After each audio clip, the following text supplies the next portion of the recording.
Jim Lorenzen.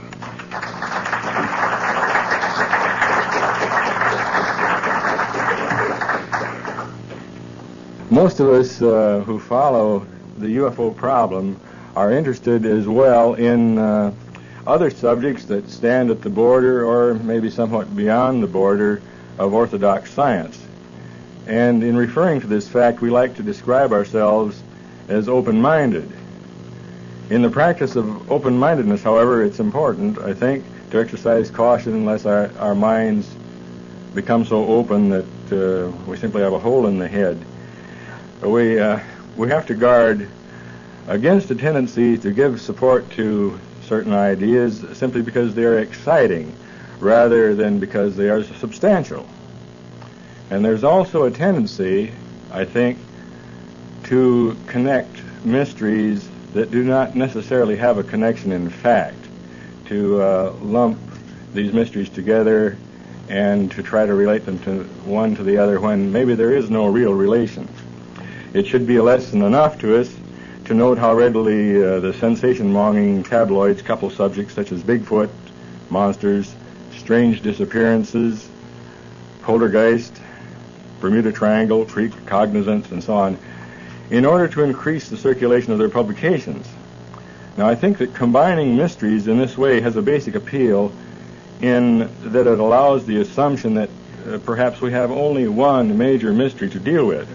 And this may be more comforting than to accept the uncertainty that comes with confronting the fact that my life may present us with many mysteries instead of just one, and that these many mysteries may be related only in the sense that they are each a part of reality.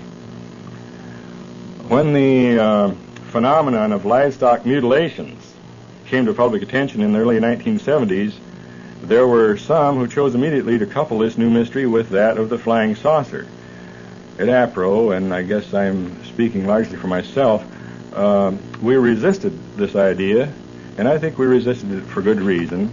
For one, sensationalist publicity in the press had triggered a sort of panic at the time in which each and every carcass found became a mystery. It was no longer possible for a cow simply to die a natural death, and the normal encroachments of predators and scavengers became mutilations. Law officers and others quoted in the press seemed to seize on catchphrases such as surgical precision, and it was always said that certain organs were removed with surgical precision, even though an inspection might show you that the surgical precision produced teeth marks. And it was repeatedly stated that there was no blood in the carcass, or that all blood had been drained from the carcass. And quite often these determinations, which really could only be made reliably by a trained medical person, were often forthcoming from incidents where no such qualified persons had been in attendance. Still, correspondence that we received from apparently serious, level-headed lawmen in our great western cattle states seemed to indicate that there was a connection, and we kept our minds open to that possibility. We felt, however, that as a tactical matter, we could not afford to spend time investigating mutilations on the chance of finding a UFO connection. We decided that we would continue to investigate UFOs, and if in this way we were led to mutilations, then we would have verified the connection. Well, I'm prepared to state today that we have followed that policy, and we have found a relationship in not just one case, but repeatedly. And I'll describe briefly some of the pertinent cases. A pretty convincing association developed in the case investigated by Dr. John Durr, Dr. Leo Sprinkle, and Dr. Van Arsdale, all APRO consultants. The case involved the sort of associations that I had previously scoffed at, and in some ways it seems to try to outdo the sensationalist fiction generated on the subject. I'll quote from the report summary and state that none of the principals are mentioned in the report by name. This was a condition imposed on this investigation by the witnesses in order to avoid attention and publicity, so they'll be referred to in terms of their relationship or their job function. And now I quote from the report from the three gentlemen just mentioned. A few years ago, the business partner and the husband and wife pooled their financial resources to buy a ranch in the Rocky Mountain area. The ranch was to be renovated and established as a working cattle ranch. Despite the long distance from their original location, they were pleased with the size and features of the ranch and so on, but they were puzzled because the ranch had been abandoned for years and there was sort of an unspoken mystery surrounding it. There are a number of very strange incidents supported by these reliable people, and I won't go into all of them. I'll just mention those that seem to be related to the theme of my talk, which is the connection of UFO and cattle mutilations. UFO sightings included 9 glowing discs which set down in a pasture near the pond on the ranch, and during that observation a light flash was observed by 2 men, including the business partner, and at that moment the wife, who was looking out the window, experienced the sensation of a blow to the head, and she fell unconscious to the floor and was revived within a few seconds. A photographer took a picture of a large circle approximately 75 feet diameter in a clearing. Initially the circle supported no vegetation, but now after a number of years the grass and weeds are growing again. And in another incident, a cattle mutilation occurred at the time of these increased UFO activities, and the cow was identified as belonging to the ranch. A body of a young bull also was found shortly after a hunting episode, and the oldest son and his friend were frightened when they discovered the cow because they had seen either a bear or a Bigfoot in the area. The young bull, which did not belong to the ranch, was found with his head twisted back and with various organs and parts of his body removed as if by a surgical operation. This is a characteristic of quite a number of the mutilations.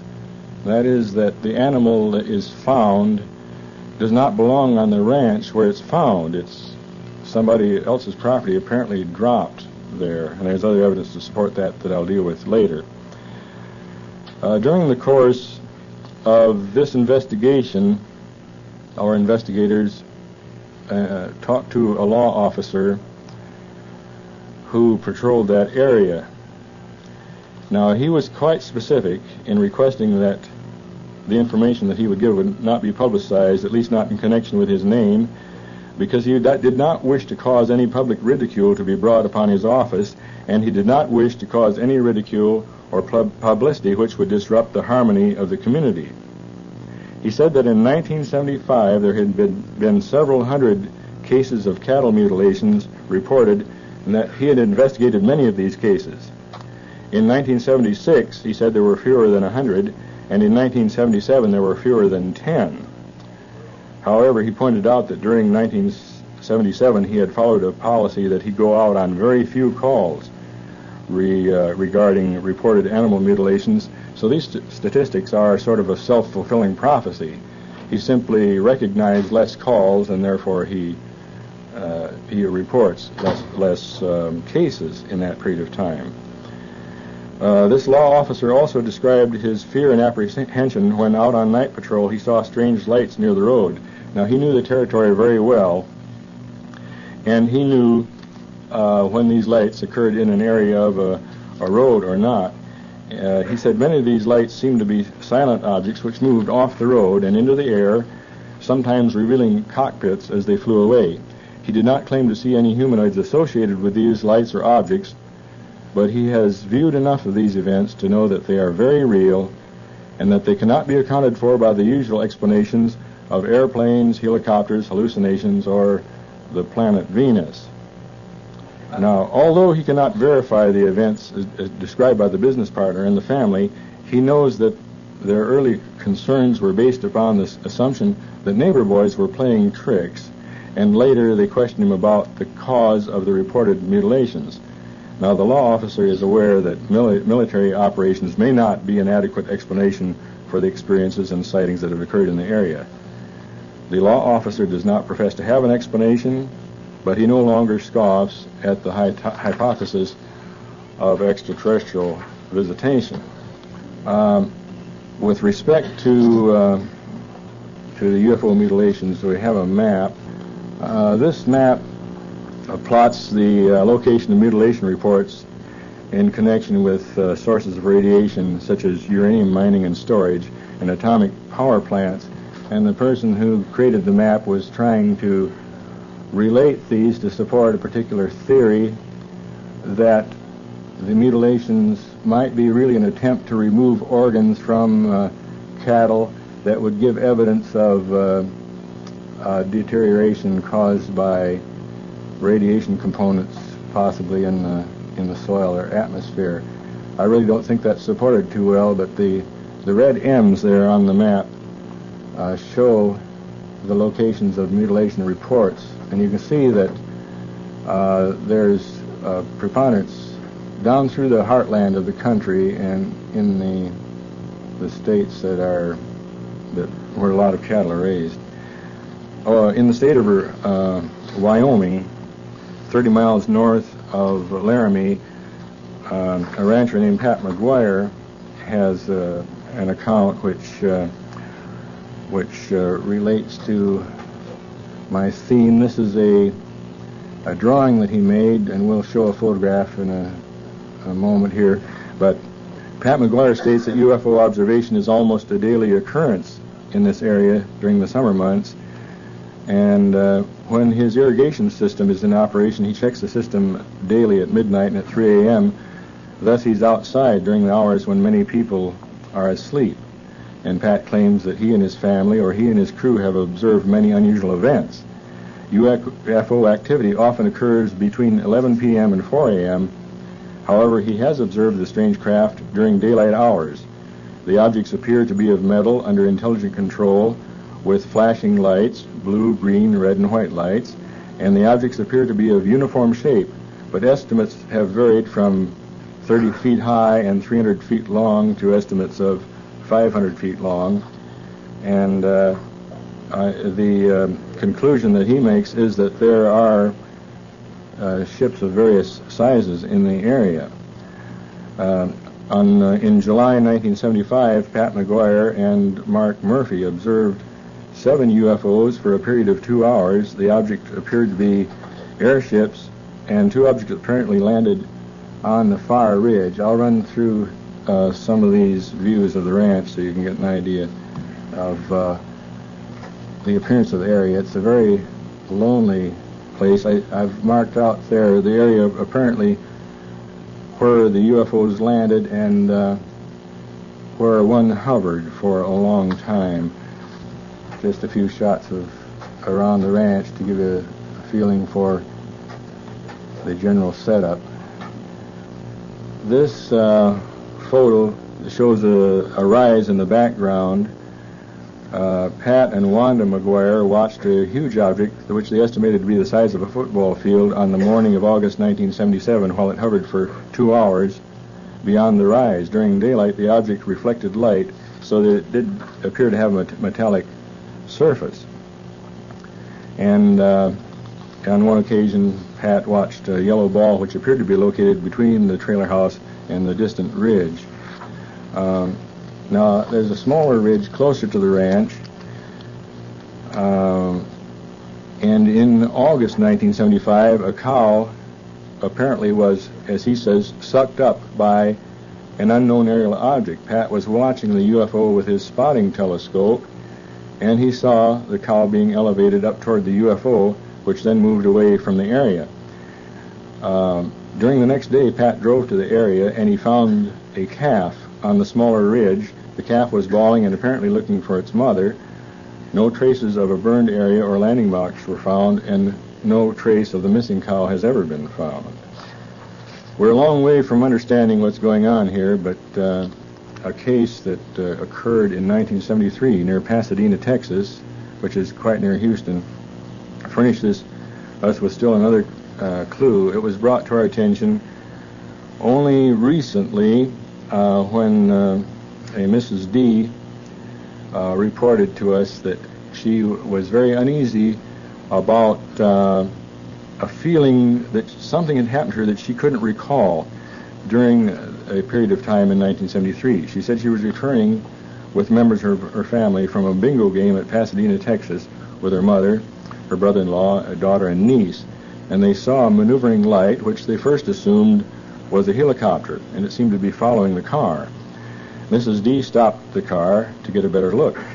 Then she got out of the car to get a yet closer look, and the rest of her relatives, as far as is known, stayed in the car.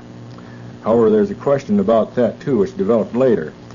Over the years, as I said, Mrs. D has been bothered by a feeling that important things happened that she couldn't recall, and she remembered that after that stop, she drove on to Alta Loma, and there she joined a group of their relatives, including a Jeanette and Albert, and the UFO followed them and was appearing to land in a nearby pasture, and it came low enough so that they could see into the large windows. And this was all that she consciously remembered of the incidents, but under regressive hypnosis. She remembered that at the time they had initially stopped and that she had gotten out of the car, that she had seen the UFO elevate some kind of an animal in a beam under the craft. And there is a situation there where the rest of the relatives that were present apparently observed this too, but they do not want to discuss it. They have a sort of a mental block. They simply do not want to talk about it, although they do acknowledge that the incident occurred. When they reached their destination and noticed the UFO coming close and apparently landing, they all remarked that there were very large windows, and Mrs. D remembers that she could look in through these windows, and it appeared to her that the craft was equipped as a laboratory. And under hypnosis, she suddenly began to exclaim, "That's what it is, it's a laboratory, they're dissecting animals in there." But at that point, she told us under hypnosis that she was not supposed to remember that. She said, quote, "I'm entering forbidden territory." And when we tried to find out from her who forbid her to enter that territory, she wouldn't answer the question.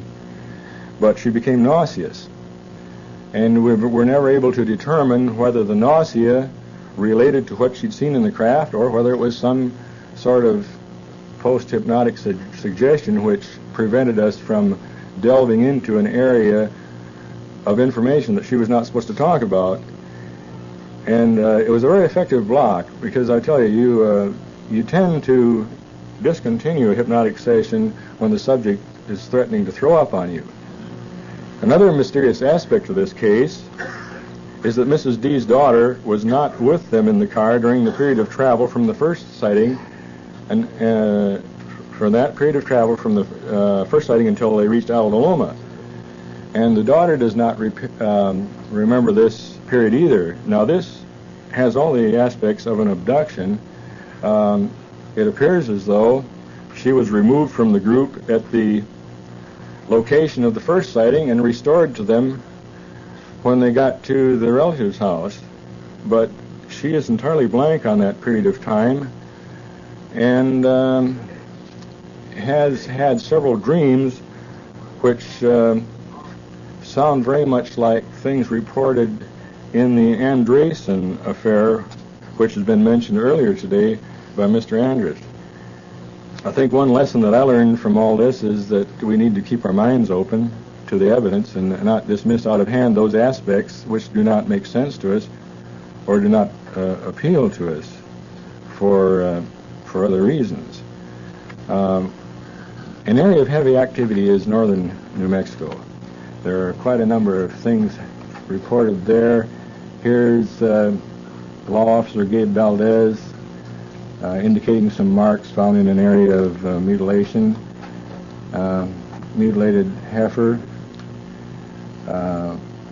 Edmund Gomez, local rancher, pointing this out.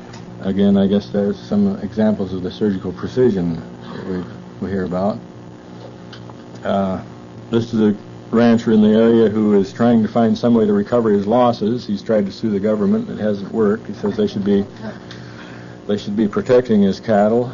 Of course, that is a serious problem. He's suffered quite a loss, and you can't blame him for trying to recover something, I guess. That's all my slides. We could have the light up. On one ranch in particular that I've just dealt with, over a period of a few years, 6 or 7 head of cattle have been lost in this manner. Dr. Howard Burgess, an APRO member studying this situation, noted that 90% of the mutilated animals fell into a particular profile. He said that they were 4 or 5-year-old cows, or they were heifers less than a year old. And all of them that were brought to his attention were of a particular strain, a Charlie-Hereford cross. The cattle that were molested in this area showed signs of having been hauled aloft by one leg. The hair on this leg, which could either be a foreleg or a hind leg, would be worn off in a band around the leg, and quite often the leg was broken. And in many cases, they showed evidence of having been dropped from considerable height, in that the carcass would contain a number of broken bones.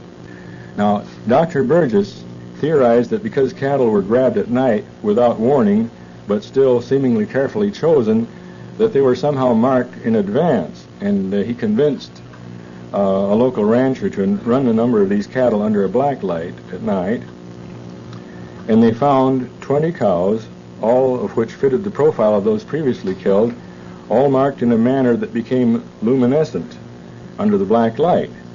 Now, the cause of this luminescence was never determined, although Dr. Burgess ran a number of laboratory tests. And after 2 weeks, approximately, the luminescence abruptly ceased in all the samples, and eventually all the marked cows died.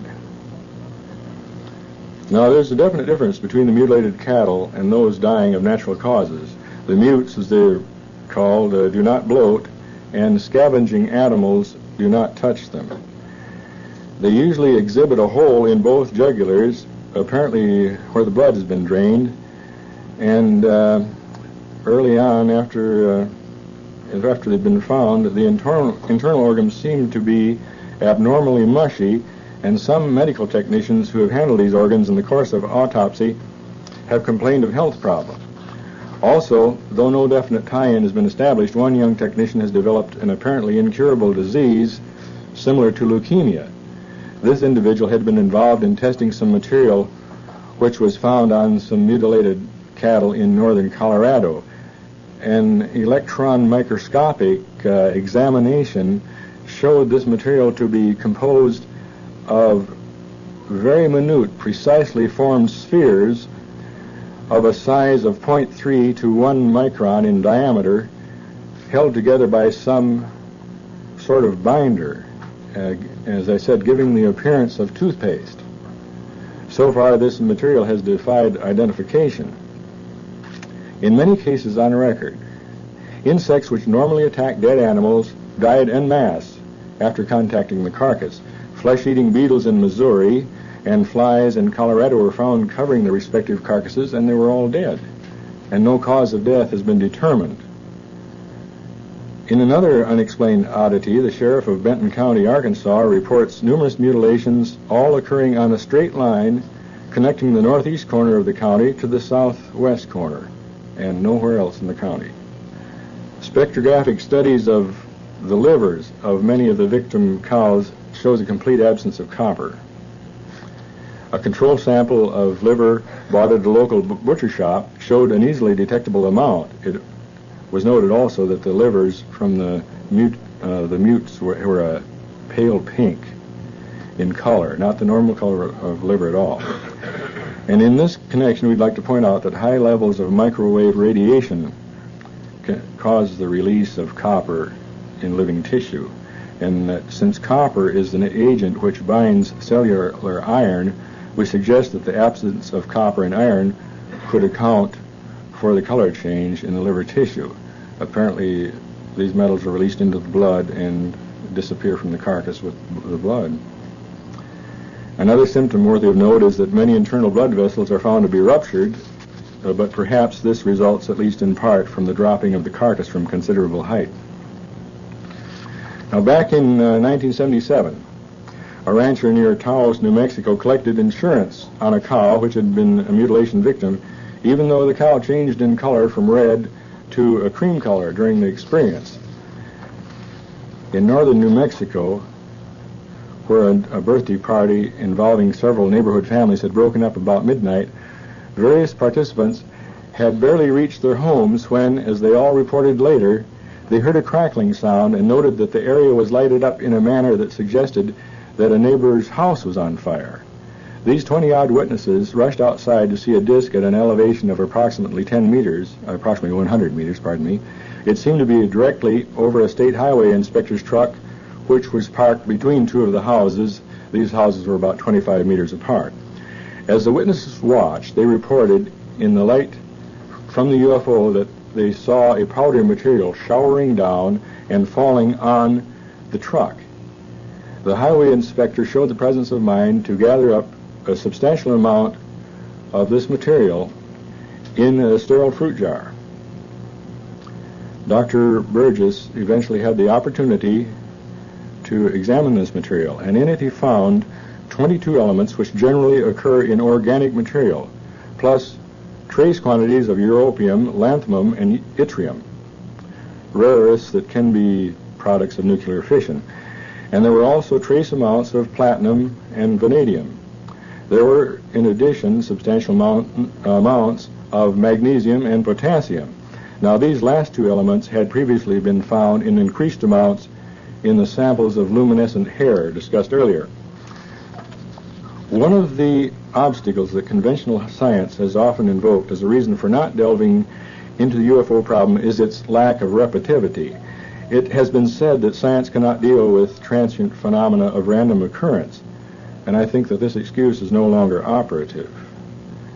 There are now many areas of this country where incidents repeat themselves to an extent that any investigator with patience, foresight, and little instrumentation can document the existence of alien craft. At the present time, one of our investigators is completing a report of an expedition he made into an area of repeated mutilations. He made 3 trips and spent 3 or 4 days each trip camped out in an area where UFOs had been reported. He was able to photograph UFOs repeatedly on 2 of the trips. One was a blank, but on the other 2, repeated photographs. And a mutilation occurred during one period of his surveillance. An interesting sidelight is that he had observed and photographed a UFO at night, maneuvering in a certain area where it dropped behind trees. He could occasionally see a tree silhouetted against it, and sometimes trees lighted up as a backdrop. So he went back in daylight with his Hasselblad camera to take a photograph of the area in order to establish some reference points to see what he could work out in the way of triangulation. He had observed this UFO from 2 points. He went back with a Hasselblad camera, set it up at these 2 points, and took photographs. And when he developed one of the frames, there was a UFO in the picture, which he didn't see at the time. Another of our investigators, and I think he may be in the audience now, stopped on a drive through the South Dakota Black Hills in an area where ranchers claimed to have lost 350 head of cattle in the past few years. I called him when I heard about activity in that area, and it turned out that he was planning a trip through the area, so he stopped. And it was just one of those spur-of-the-moment things with no particular plans, but he did go out with 2 other men to a high vantage point on the reservation there. And before the night was over, watched an orange disc move into the area and spend considerable time exploring a canyon in much the way that they had been doing in northern New Mexico. Well, he reported this to me by phone. He says, this is not supposed to happen. When the investigator comes, the UFOs are supposed to stay away. I think in dealing with the UFO problem, we can easily fall into an error of thinking which stems directly from our manner of speaking about it.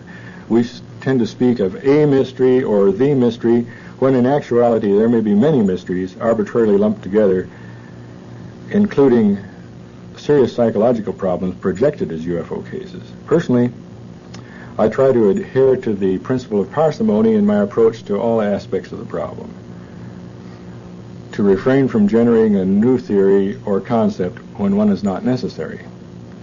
When APRO became involved in UFO research 28 years ago, we felt that the extraterrestrial hypothesis was a viable investigative assumption for at least one important aspect of the mystery, and I still think so. And I think that UFO involvement in the death and mutilation of animals supports that hypothesis.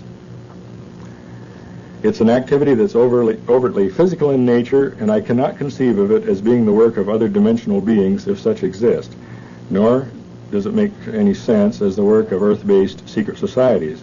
It would be much more economical for such societies to operate their own ranches or purchase cattle to fill their needs. Using such a sophisticated vehicle to rustle cattle seems to me to be an extravagant misuse of technology.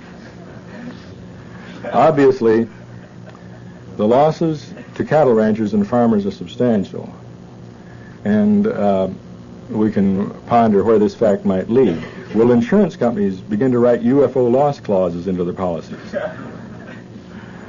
Or will this aspect of the UFO mystery eventually be solved beyond reasonable doubt by cattlemen's associations rather than UFO investigators protecting their own interests? I thank you.